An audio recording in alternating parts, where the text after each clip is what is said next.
Whether you're a skeptic or a believer, join me, Rob McConnell, as together we'll investigate the world of the paranormal and the science of parapsychology here on the X-Zone Radio TV show on XZBN and the X-Zone TV channel on Simul TV.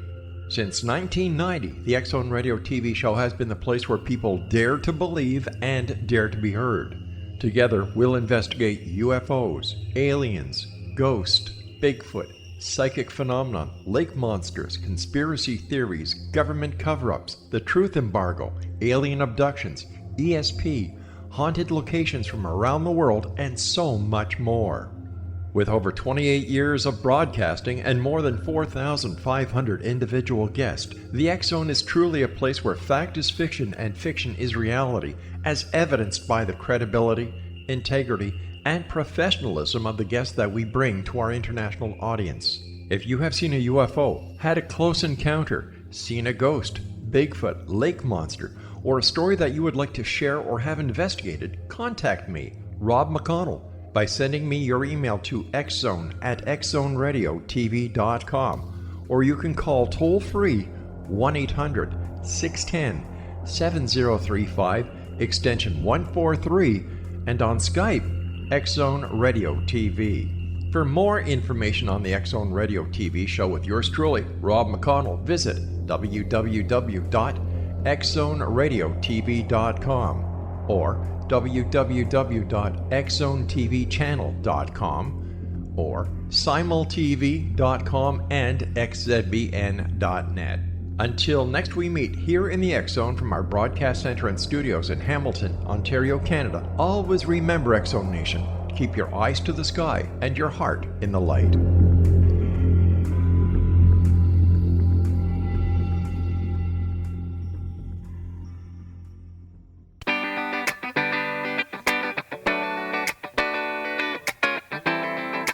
Welcome to the Connecting with Coincidence radio show with Dr. Bernie Beitman, MD, bringing together the world's synchronicity experts to help you use meaningful coincidences to develop spiritually, psychologically, and practically. For more information, put Connecting with Coincidence into your web browser to find the book, website, Psychology Today blog, YouTube channel, and Facebook page. And now, here is the host of the Connecting with Coincidence radio show, Dr. Bernie Beitman, MD.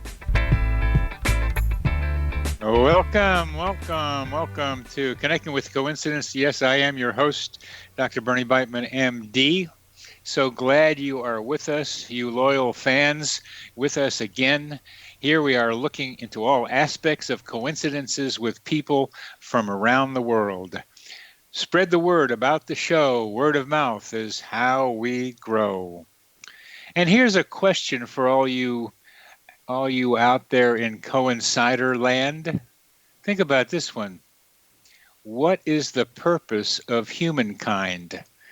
Each one of us has some idea about what our purpose might be, or at least tries to, but what about the whole entity, the whole organism, the whole thing of humanity, this humankind organism, this creature that we are all part of? Humankind continues to destroy its habitat and create strife. How does this fit into the primary purpose of human life? Because we don't have the purpose in sight, we act without thinking about the consequences to people of the future. Is purpose to be found out there in some grand design? Or is it all random chance requiring each person to make up a personal meaning? Or is there a specific purpose for each person to find for themselves and for humankind to find collectively? That's a question for today, and one I'm working on developing for my Psychology Today blog and for my upcoming book on coincidences. Our guest today is Dr. Martin Sand, who works at the Department of Values, Technology, and Innovation at TU Delft University on moral luck in science and innovation. He studied European culture and history of ideas at the Karlsruhe Institute of Technology, focusing on philosophy and ethics of technology. Sand obtained his PhD in 2018 with a thesis about the future, about the visions, futures, and responsibility, about the ethics of innovation. Sand is a member of the editorial board of the Springer Journal Philosophy of Management and a member of, yes, the Serendipity Society, of which I also am a member. During his PhD, he taught business ethics and engineering ethics at the Technical University of Kaiserslautern. I'm glad to say that name. Welcome to the show, Martin. Thank you very much for the nice invitation, Bernie. I'm glad to be here. It was great talking to you at the Serendipity Society meeting in London in September. That's where we first met. Agree, yeah. We talked about that my parents came from around the same area that you did, around Kaiserslautern and Mannheim and in Germany. And you somehow got pulled out of Germany, you told me, and ended up at TU Delft in the Netherlands. How did that happen? Yeah, interestingly, yeah, indeed. I grew up close by to Heidelberg,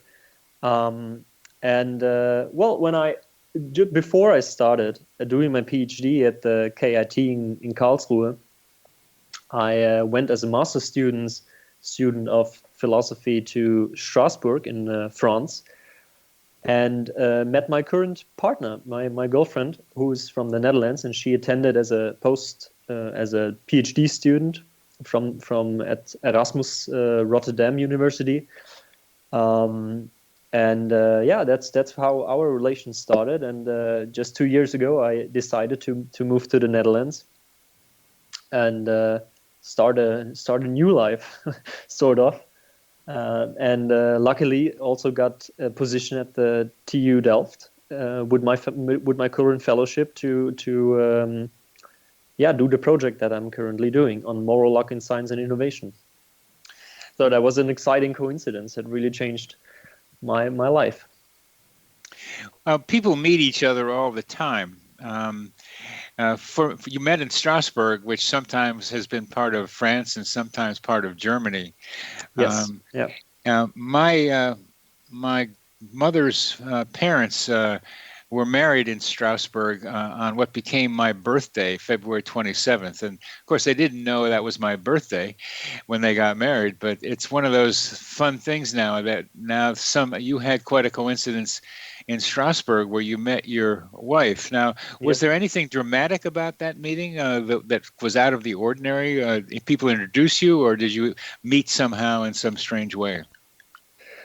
Well, there was a summer school, a lot of young scholars that were dealing with broadly conceived ethical questions in a European context. Were meeting there, and Strasbourg, because of the history that Strasbourg has with being so close to the German-French border, and because it's the seat of the European Parliament, there is one part of the European political system.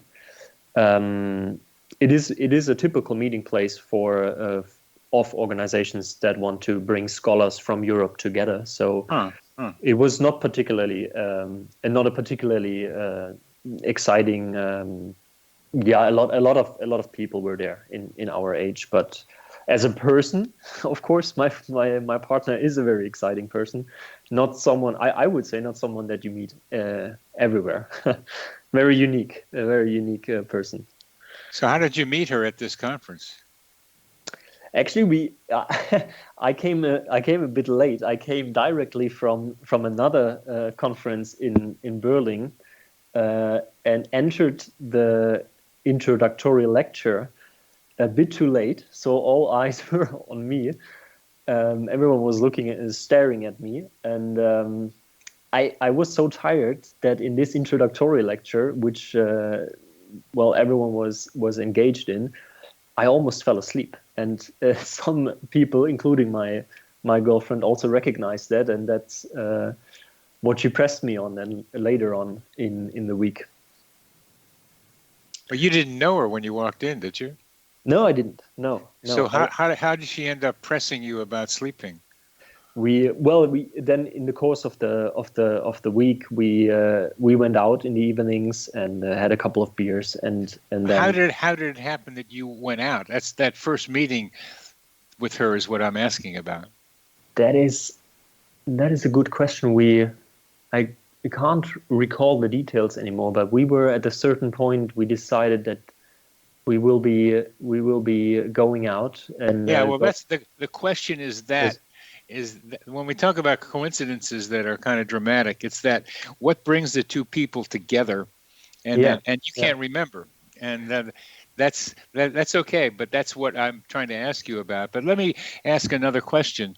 We're both members of the Serendipity Society, and one of the questions for the society is what do we mean by serendipity, and would you call this meeting of your girlfriend then serendipity? I always associate serendipity more with scientific discoveries, so with new insights, new findings, and not any kinds of events. So I would not consider this as a particular serendipitous instance. There are serendipity stories, a movie called Serendipity about romance. That's a romance one, where a person writes her name on a bill, and maybe a $5 bill, and wants to see if the guy she first met will find it. And the whole movie is about the two of them finding the bill again, and she finding a book that he had inscribed. So the word serendipity in the general public is used in a broader way. Mm-hmm. But for you, it's scientific discoveries, and something narrower. Yeah, it's a narrower definition. Okay, and I want to get that straight. And when you talk about serendipity in science, what do you mean? A typical example for me of a serendipitous discovery in science is penicillin. That is really a paradigm case of a serendipitous discovery. We'll go into the detail of Alexander Fleming and that one, because it's one of the best stories there is. Not only the discovery by Fleming, but also the whole history of the production of penicillin is a story worth going through. But what, generally speaking, when you define serendipity in science and technology, what do you mean?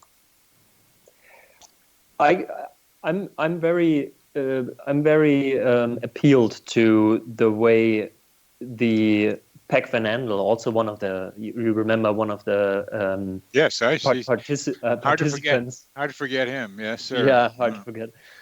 One of the participants of the Serendipity conference last year in London always calls it the unsought finding, something that you haven't been looking for, and you stumble upon, and okay, that's one of the potential definitions. Yes, I know, but I'm trying to see what you have. We're coming to the end of this segment.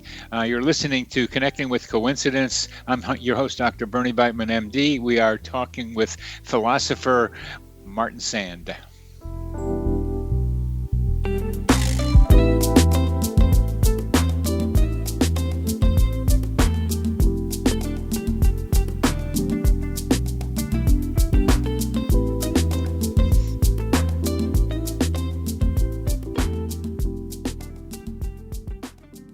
Patty Conklin grew up in Brooktondale, New York, with a unique ability. Unlike others, she could see how the vibration of words and emotions affected the physical body. She discovered how to release stored emotion and facilitate healing. This began today's Conklin method of cellular cleansing. The private practice grew with tremendous results, as did her reputation. More and more people sought her out, bringing her into the home for healing.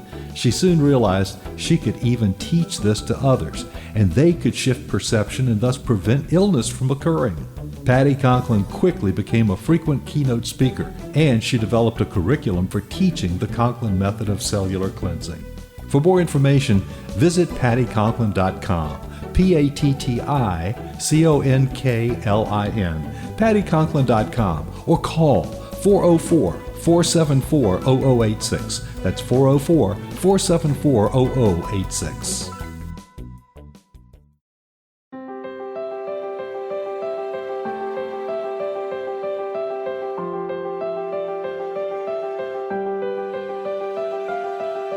Mission Evolution is dedicated to the well-being of the planet and animals, as well as the evolution of humankind. One major factor threatening all three is increasing toxicity. Heavy metals and other environmental toxins are poisoning our bodies, deteriorating our brains, blocking our spiritual connection, and shortening our lives. Yet these poisons are extremely difficult to remove. I'm Gwilda Wiyaka, and I recently became aware of a product created from the marriage of nature and nanotechnology called Vitality. It's formulated from zoolite, whose crystalline structure binds toxins, gently carrying them out of the body. The light is only as clear as the window through which it shines. Clear your body, shine your light into the world. Visit vitalityhappens.com for a 20% discount. Enter code PATHHOME.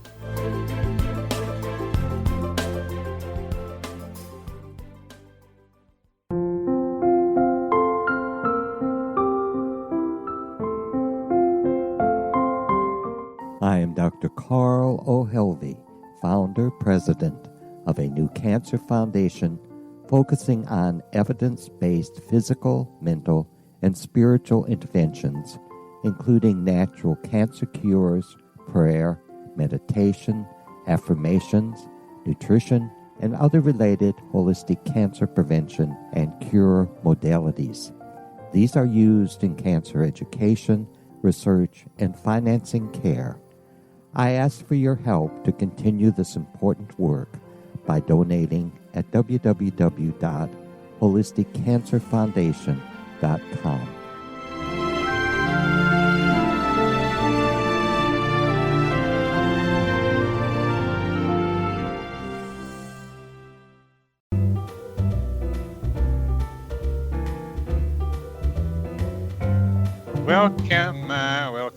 Welcome back to CC with BB. I'm your host, Dr. Bernie Beitman, MD.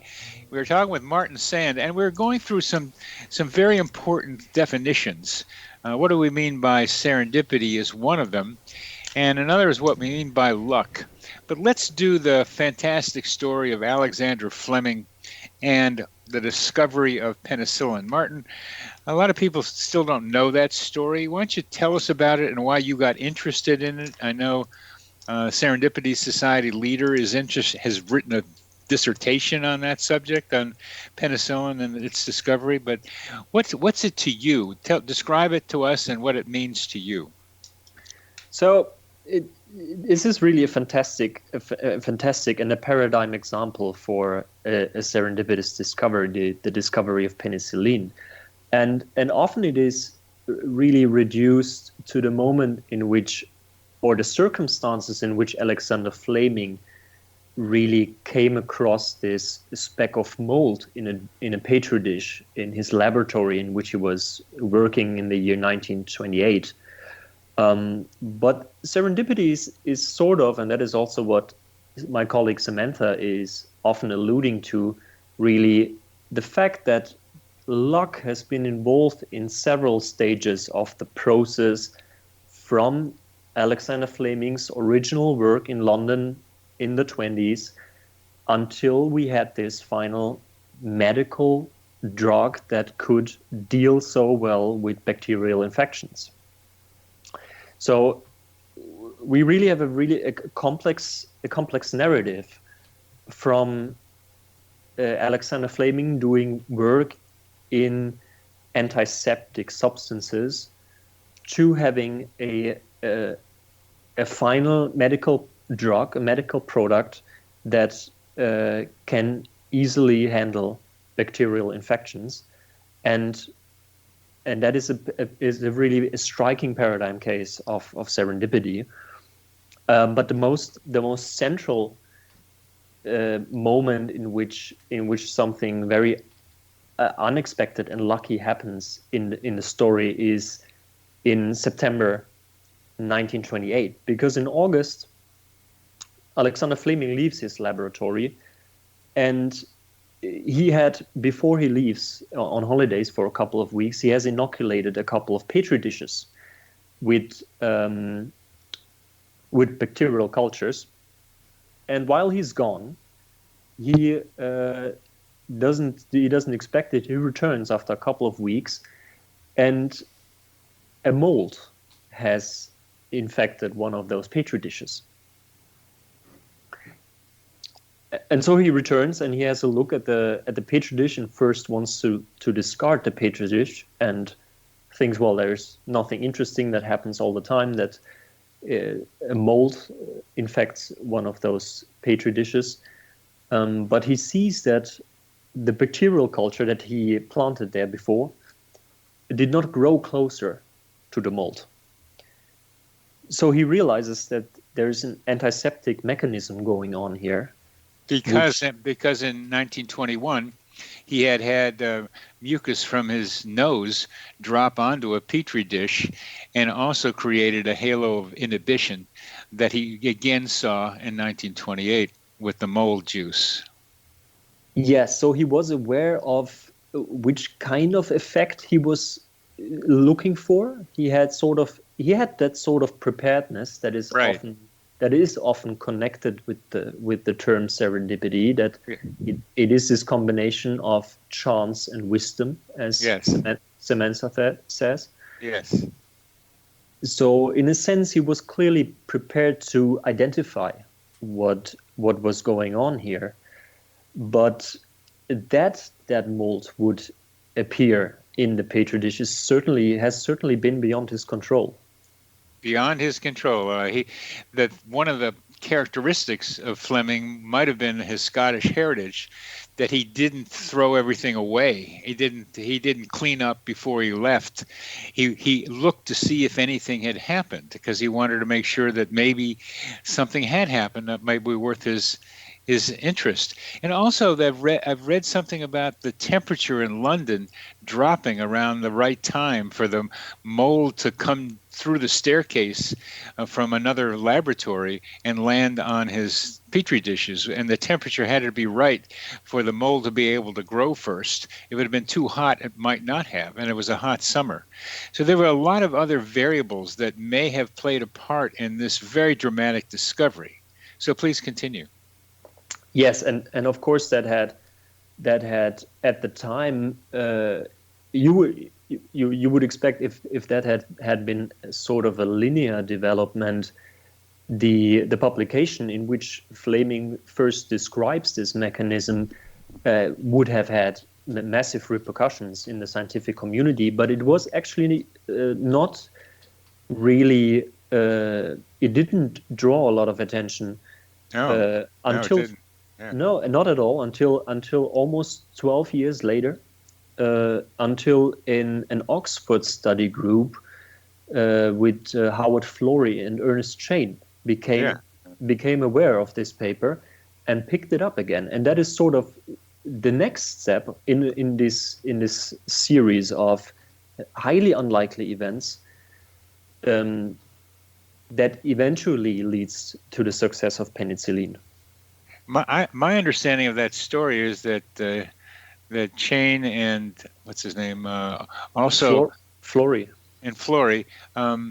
needed something to clean out their their flasks, and it happened that some of the lab assistants had been using penicillin to wipe out bacteria that might be in their flasks.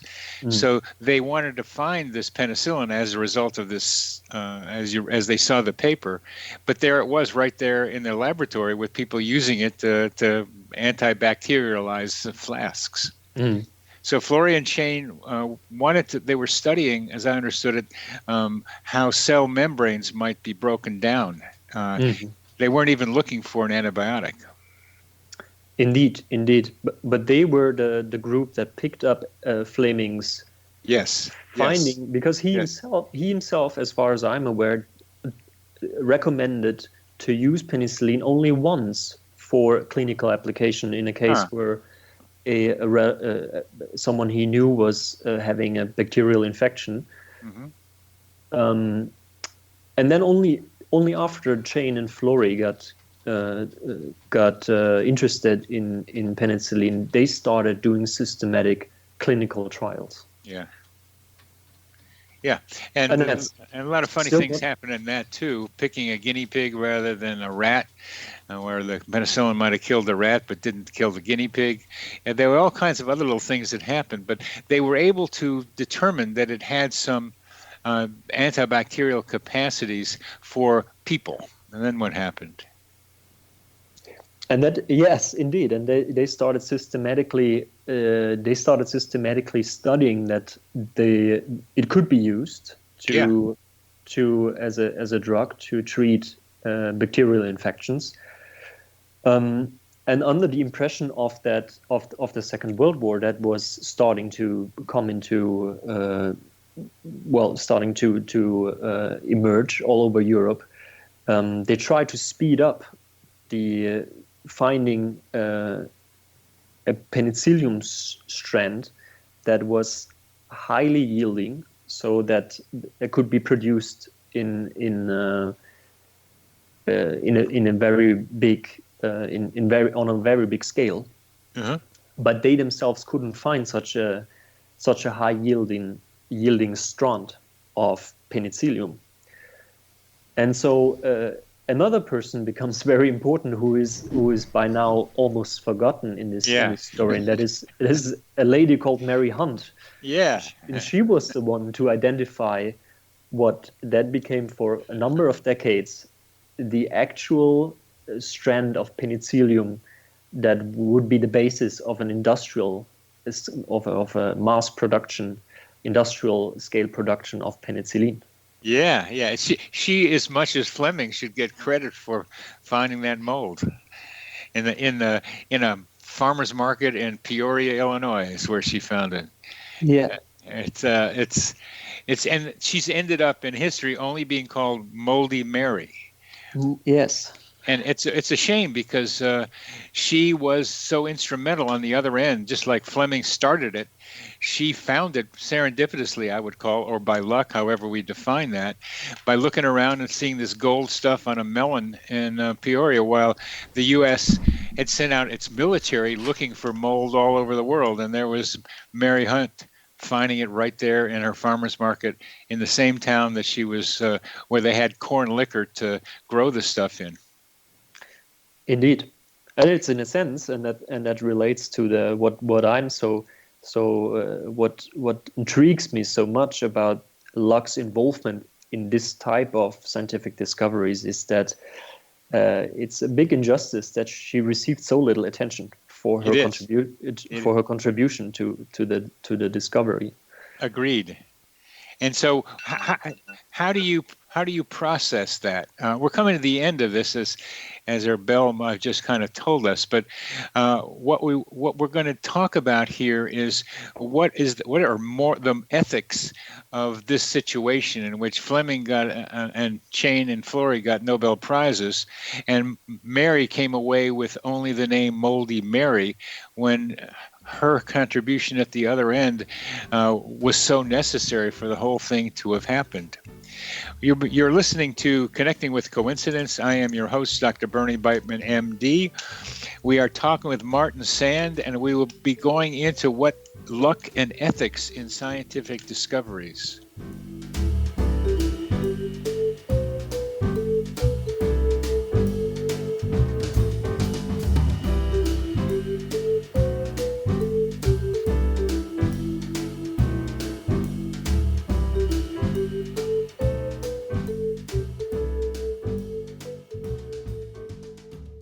Audience. If you have seen a UFO, had a close encounter, seen a ghost, Bigfoot, lake monster, or a story that you would like to share or have investigated, contact me, Rob McConnell, by sending me your email to xzone@xzoneradiotv.com, or you can call toll-free 1-800-610-7035, extension 143, and on Skype, X-Zone Radio TV. For more information on the X-Zone Radio TV show with yours truly, Rob McConnell, visit www.xzoneradiotv.com. or www.xzonetvchannel.com or simultv.com and xzbn.net. Until next we meet here in the X Zone from our broadcast center and studios in Hamilton, Ontario, Canada, always remember, X Zone Nation, keep your eyes to the sky and your heart in the light.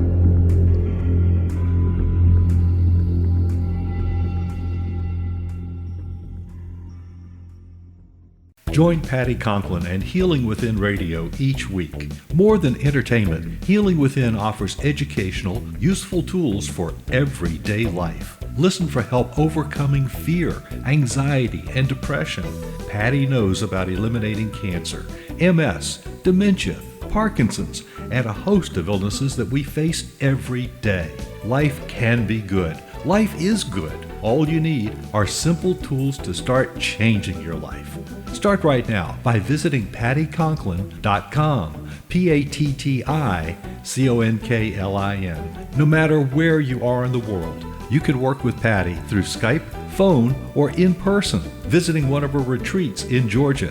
Visit pattyconklin.com today or call our offices at 404-474-0086. That's pattyconklin.com or call 404-474-0086.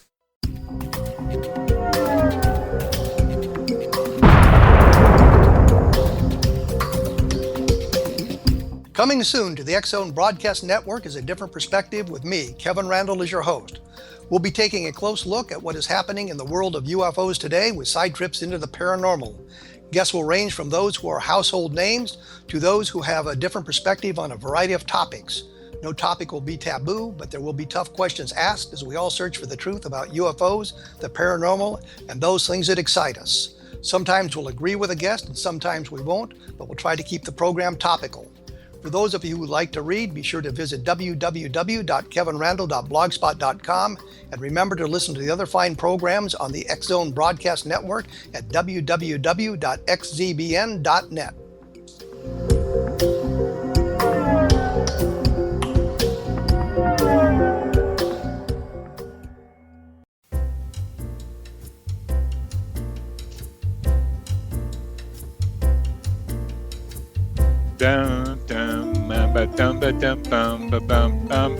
You're listening to, yes, this is Dr. Bernie Beitman, MD, and you're listening to Connecting with Coincidence. We're talking with Martin Sand about one of the most phenomenal scientific serendipitous events in at least Western world history from what we know, the discovery and manufacturing of penicillin. Alexander Fleming discovered it serendipitously in a petri dish in 1928. But Mary Hunt in Peoria, Illinois in the 1940s found the strain of penicillin mold that could lead to mass production, which probably contributed a good deal to the Allies' victory in World War II, because a lot of American and Allied soldiers could be saved from devastated infections by the use of penicillin. So what about the fact that Mary Hunt and other people like her, and there was a whole sequence of events that involved besides her, but Mary Hunt gets so little attention? How do you think about that ethically, Martin? So the fact that she's only one of the many people who received very little credit for her contribution to what made penicillin a global medical revolution and a global medical success is that in the end, I mean, individually, she has, to her, a great injustice has been done because that contribution was not acknowledged. Then, on the other hand, we have to look at how much praise and how much public recognition Fleming received, to whom it seemed as if the whole success story, in which we have now seen in our last segment, so much luck has been involved. Everything that happened in that time, and so much as beyond his control, is still attributed to his own capacities as a scientist. So he's really has been praised. He has been celebrated as a sort of scientific god, or almost a godlike creature. Yeah. And not only is it from the perspective or looking at people like Mary Hunt, a great injustice to her, but also in a sense a bit of actually a strong sort of a paradoxical emphasis on him as a scientist, to attribute all these events that together led to the global success of penicillin to him as a person. Yeah, and it's part of it to me is this wanting to have the white male hero be acknowledged and recognized as the one who makes it all happen. But what are your ideas about how this injustice has taken place? It is certainly it might have been motivated by the idea that we have this one white guy that is an absolute genius. But there is in general a strong resistance, and that is still prevailing in science, to acknowledge just how much luck is involved in both the academic career path, that includes the choice of supervisor, the choice of the host university in which you undertake your research, and in the scientific or in the research aspect of science itself. Because if we acknowledge that, we also have to admit that it takes a lot away from the agent in terms of contributing to the outcomes of scientific successes. I think it's about time to define luck, because it's defined in lots of ways. I use it when opportunity meets preparation, and add perseverance. So you got to keep going for it before it happens. And so luck be a lady tonight is a great song, but how do you define luck? I think that, well, here in contrast to serendipity, where I think that it's often emphasized or underscored that there is a moment of wisdom or sagacity included in the serendipity, paired with chance. Luck in itself is by definition, and a lot of philosophers follow this definition, really beyond the agent's control. So if you had an influence on a certain outcome, then you can't actually call it lucky. So I would say that there is a really a conceptual tension between luck and control. Okay, and that's important because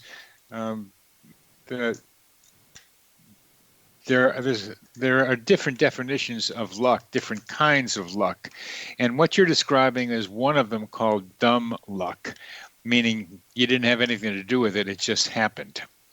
But other definitions do include agency of the person, and also being in the right place at the right time is not just an accident sometimes. It's somehow you can find your way to the right place at the right time. So I'm more interested in figuring out how the person might have something to do with it. Mm-hmm. That's because I'm a psychotherapist, I look for self-responsibility. To say that the person in the middle of it had nothing to do with it is a hard one for me. I understand that initial reaction. I too have that, but in the moral luck debate, there we distinguish very different types of luck, and taken all together, and that is sort of the conclusion that a very famous American philosopher Thomas Nagel drew in the 70s already. Taken all together, there seems to be no agent left. If we include the prehistory until an agent could act, and everything that happens after, and look how much was in control of that agent, there is not much left for what you can be responsible for. And that's why Nagel came to the conclusion responsibility and agency vanishes. Oh, that's very interesting. And I can apply that reasoning to Alexander Fleming. in his petri dish. Yes. So in Fleming's case, you would, for instance, say that hasn't it been the case that by being prepared, in a sense, having worked with these kind of antiseptic agents before, having done his scientific work, having been really virtuous and careful. Well, Fleming was not particularly careful in working with his, but he had a trained eye. Yes. He knew what he was looking for. Isn't that, in a sense, his agential contribution to this discovery? And I would, on the one hand, agree that is true. On the other hand, we can imagine that he could have had exactly the same capacities and the same skills and virtues, and what happened in August and September 1928 could not have happened nevertheless, and then he would not have received the Nobel Prize and not have received the public recognition that he received. I think I'm getting this because I think Samantha, again, co-head of the Serendipity Society, was saying that people had seen this penicillin mold thing happen before, and just nothing came out of it. It has been perceived before, sort of a similar process. They also didn't really identify the gravity of what they were seeing. Well, neither did Fleming. Neither did Fleming. He also didn't immediately apply it into a clinical or translate it into the clinical context. Well, I'm beginning to see what you're talking about, because Fleming, like those before him, could have been made this discovery, written the paper, and nothing happened. But because Florey and Chain needed something in their studies, and it just happened to be around, I thought, in flasks at Oxford, that led to the next step. But without Mary Hunt, it would never have really happened. Even worse, Bernie. In the end, Fleming could have been looking for exactly this fluid his life long without finding it. So all his skills and virtues could have simply been futile, in a sense, if he had not had the luck to find this agent in his laboratory in 1928.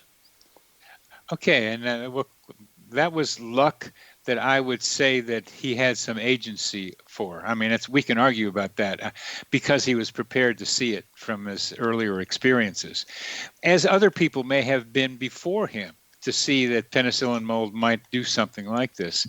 The luck part of it was that it was beyond his control, is that the Oxford guys were using it in their flask cleaning, and Florey and Chain found it, and that he had no control over.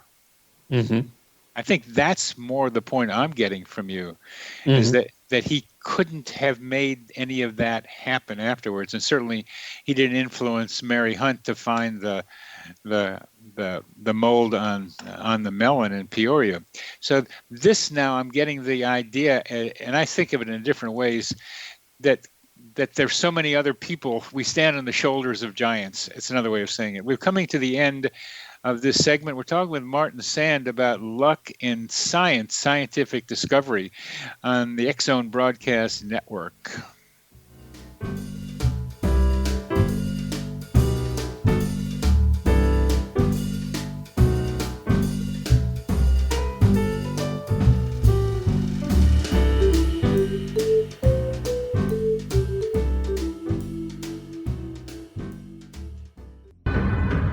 If you are looking for a safe, zero-calorie natural option to the harmful artificial sweeteners on the market today, Just Like Sugar is what you're looking for. Just Like Sugar is a wonderful natural alternative for those health-conscious people who choose a calorie-restricted diet with a great, pure, sweet flavor that tastes just like sugar.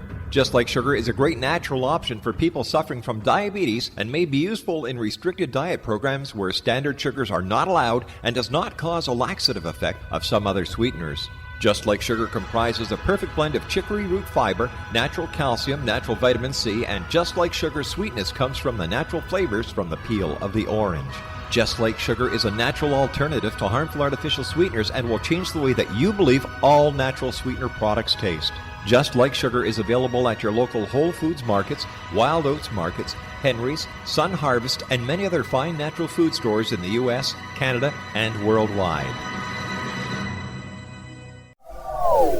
They are here, and they've been here for thousands of years, making their presence known in the shadows. They might be seen by a lonely motorist on a deserted road late at night, or by a frightened and confused husband in the bedroom he is sharing with his wife. But who are they? What do they want? Why are they here? Perhaps most concerning, has the government been aware of their presence all along? The new book by Elie Marzulli, UFO Disclosure, the 70-year cover-up exposed, delves into the world of UFOs. Can full disclosure be soon? Order now and receive a free hour and 37-minute DVD on the UFO phenomenon. UFOs are real. Get both the book and the DVD, a $40 value, for only $19.99. To order your book and DVD today, go to lamarzulli.net. That's LAMARZULLI.net. You have heard of the X Zone? Now watch it on Simul TV, plus 500 video games, live TV channels, free video on demand, worldwide, and more. Does this sound like tomorrow's television? Well, it is, but you can have it today, right now. It is Simul TV. Simul TV offers what the others only wish they could provide. 15 exclusive channels like X Zone, sci-fi, and horror. We are worldwide. No other provider offers that. 500 built-in video games. No need to have an extra expensive system. We have them included. Free video on demand. Live streaming events from around the world, interactive online network, and much more. Tomorrow's TV today. Simul TV. Sound too good to be true? Well, it's not. You can have Simul TV today. Sign up at simultv.com. Do it today.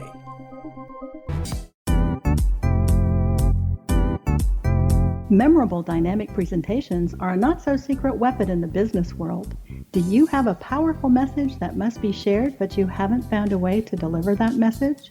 Do you want to be known as a top public speaker who gets amazing results? Are you ready to create and deliver your powerful message? Thomas Hides can help you create and deliver your speech to get the results you desire. Visit iconquality.com.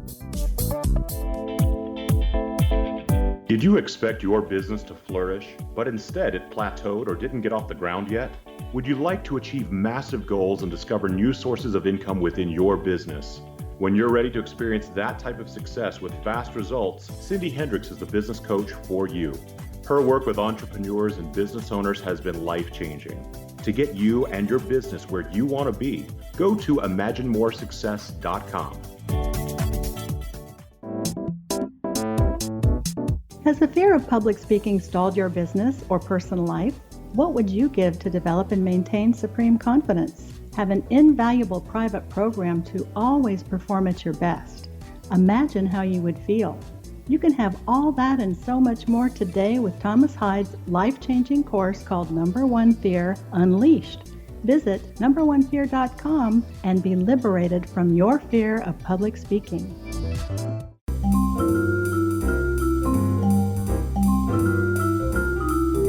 Welcome back. Welcome back to CC with BB. I am your host, Dr. Bernie Beitman, MD.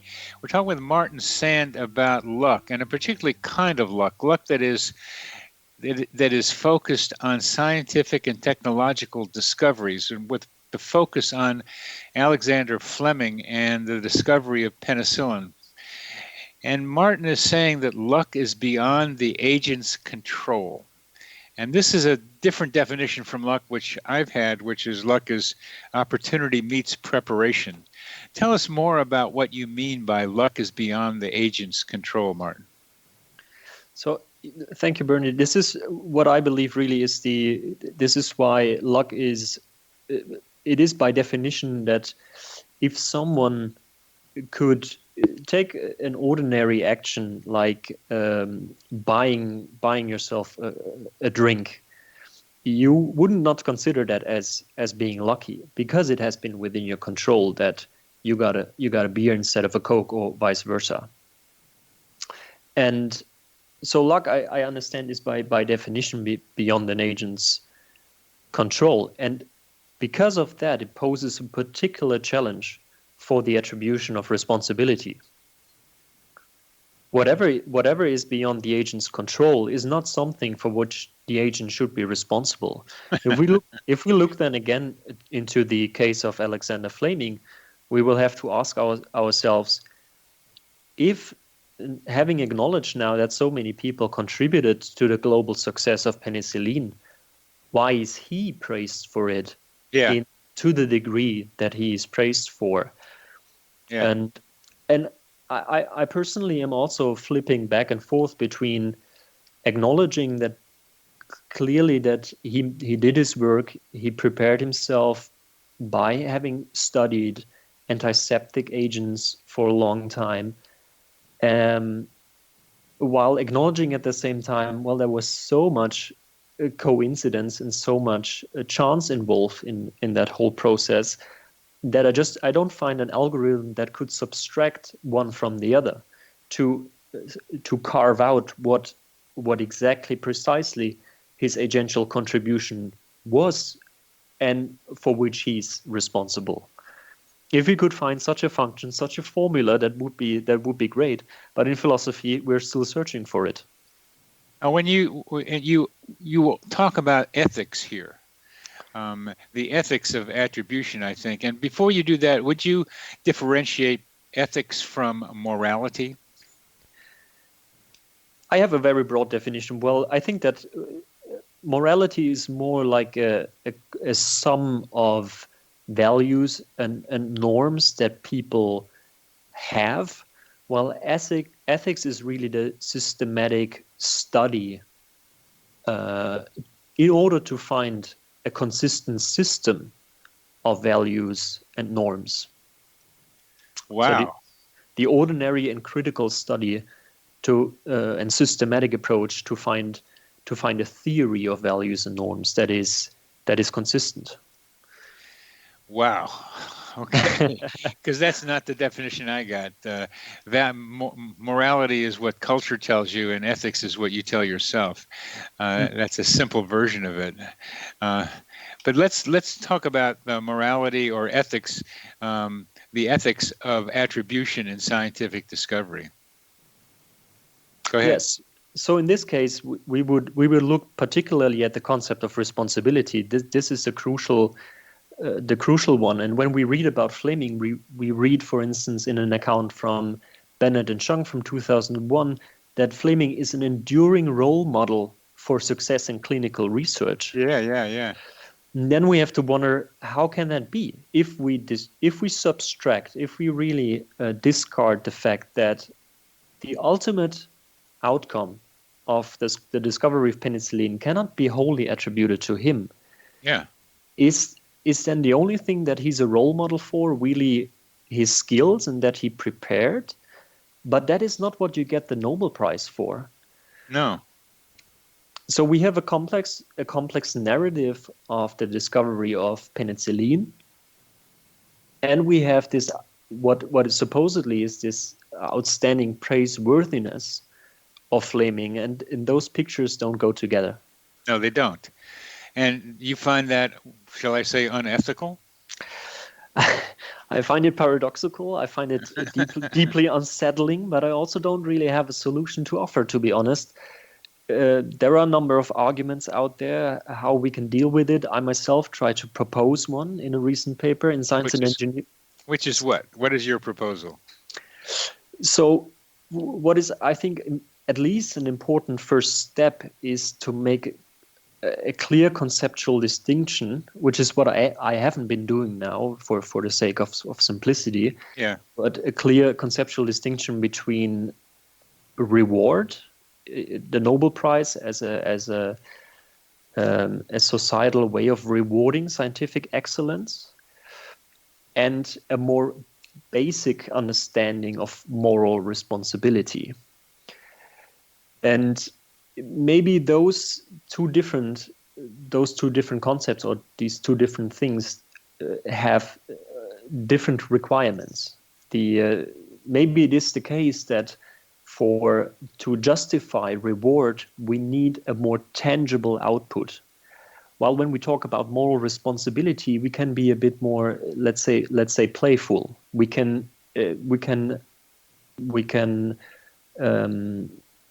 just hypothetically assume what someone's moral responsibilities would be if certain things happened or did not happen, But this is not the way we can justify, I think, scientific reward. So, and this, both moral responsibility and reward is sometimes subsumed under the umbrella term responsibility. And there are important conceptual distinctions to be made. Yes, there are. And do you draw a conclusion? I think that's sort of a first step to disentangle this problem of luck and agency in science. But looking again at the bigger picture, it is a complicated. It's complicated, and philosophers tend to complicate things from my perspective.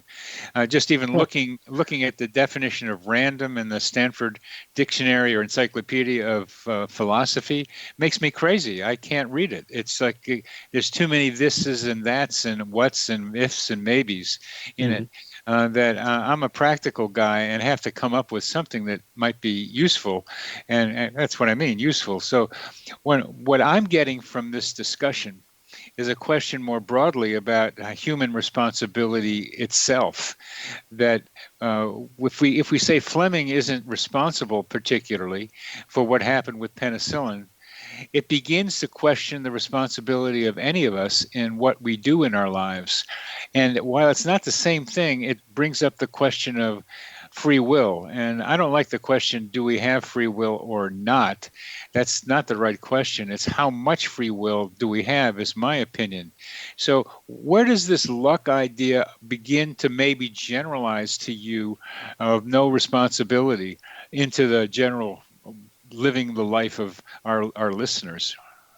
Yeah, so there is a close overlap between this moral luck debate, with which I'm concerned in my own research, and the freedom of the will debate, indeed, because we were talking about his skills and virtues before and the way he approached his experiments as his own agential contribution to the discovery. But we even here have to ask, how much was that actually not a product of his upbringing in England at the time? Yeah.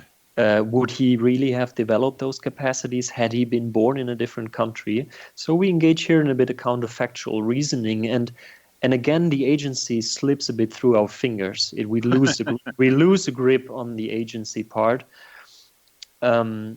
And the more we talk about the context, both historically and currently, the more we lose. The agency slips through our fingers. That's great. That's great. Yeah. And that is the phenomenon that Nagel really describes also in his moral luck paper, which sometimes also drives me a bit crazy. But whether there is a satisfactory solution to this, I don't know. What we do have is we have clearly established in science and in law as well policies that at least pretend as if there are actions and as if there is accountability and responsibility. Yeah, we do. And these have important functions to fulfill.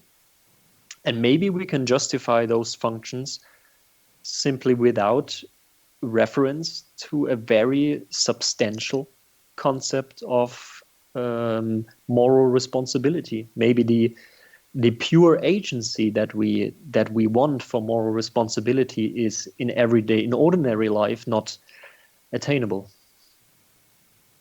Well, I was going to say just the opposite. It's in ordinary life, it's where it is obtainable. Like when I'm talking with patients about, like, maybe you should get more sleep. Mm-hmm.